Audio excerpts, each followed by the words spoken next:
In the name of the Father, and of the Son, and of the Holy Spirit.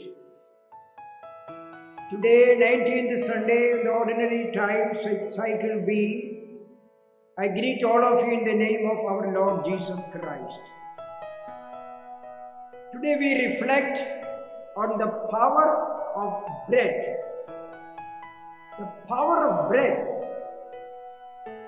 The first and third readings speak about the power of bread.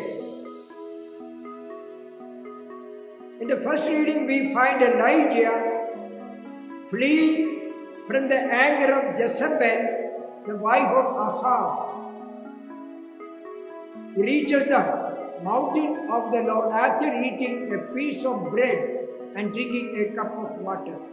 40 days and 40 nights he travels and reaches Horeb, the mountain of the Lord. In the Gospel, today Jesus speaks about himself as the bread of life that came down from heaven. In our ordinary life, we know without food, we cannot work anything. We are famished, we are undernourished, and we cannot move about. So we say bread is the source of energy in our day-to-day life, ordinary life. Bread or food is the source of energy. And Jesus taught us to pray daily for our bread. In the Old Testament, in the life of Israelites, we find manna as the source of life for them to travel to the promised land. The bread, they called it bread from heaven, the Lord has given to them. Jesus told the Jewish people that manna is resembling his own body, his own person, that the bread that came down from heaven. Jesus is the bread that came down from heaven. He hints at the fact that manna was resembling his own person. It was the bread that sustained the people until they reached the promised land. Jesus himself is the bread that sustains our faith until we reach the promised land of heaven. Faith in the Eucharist is central to Catholic faith. Many Christian communities celebrate the Lord's Supper, but the way we believe in the Eucharist is entirely different from the way other Christian communities believe it. None of them hold the faith in the Eucharist as we Catholics hold in the Eucharist. So we have various forms of worshipping the Eucharistic Lord. Faith in the Eucharist developed through a slow process. Yes, I will say it has 3 stages of development. First, that we have read today, the 6th chapter of Gospel of John. Jesus says, he is bread. I am the bread that came down from heaven. Jesus says, I am the bread that came down from heaven. Naturally, people are shocked to hear that.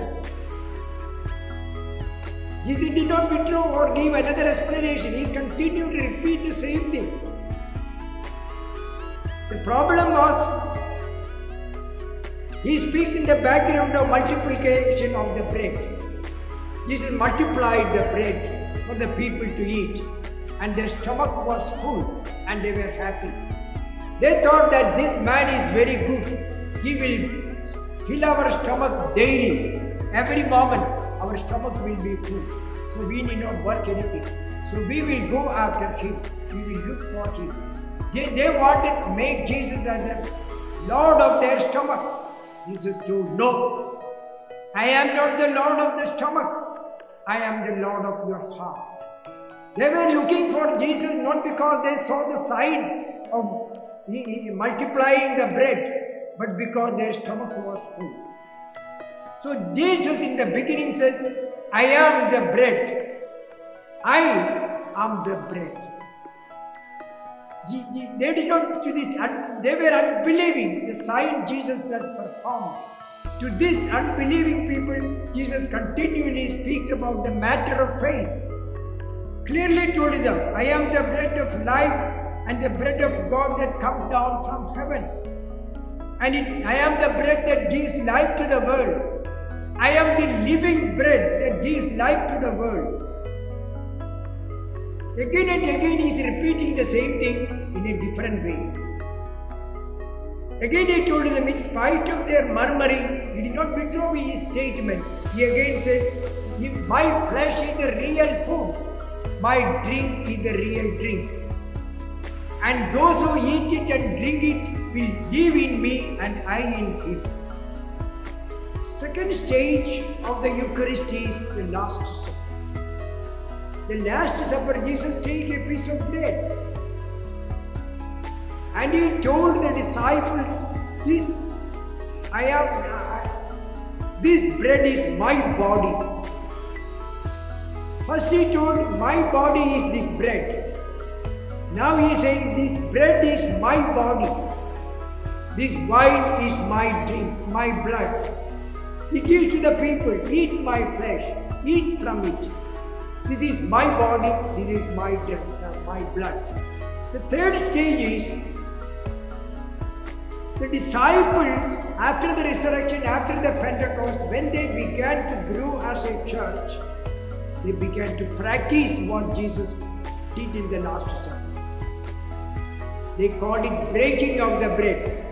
So in the Acts of the Apostles we read, they devoted themselves to the teaching of the apostles, to the community life, to the breaking of the bread and to prayers.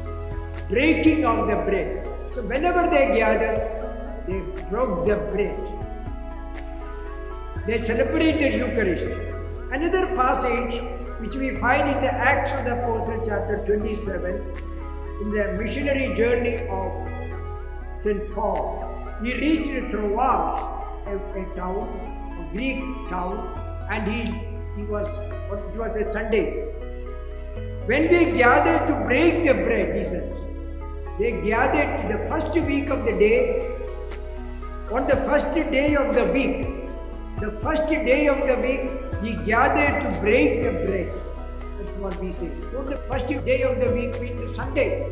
Sunday began in the observance of Sunday, began the time of the apostles. So on that day, they gathered in the village, in the township of Troas to break the bread. So the church began to practice it.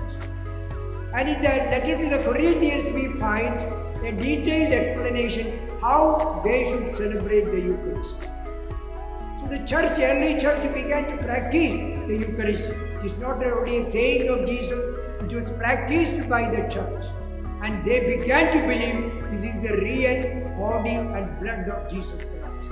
It is the words of Jesus and the practice of the church that support our faith in the Eucharist. A priest gets his power, or a Christian gets his power from the Eucharist. If the priest is not related to the Lord in the Eucharist, he will become powerless. He may do a lot of things, but he was only a human being doing. Not a person imbued with the power of Jesus is not there. So the power of Jesus is very close to those people who are close to Him in the Eucharist. So let's pray that we may grow in the devotion to the Eucharist and know the power of Jesus as the bread of our life and continuously devoted to Him. Amen.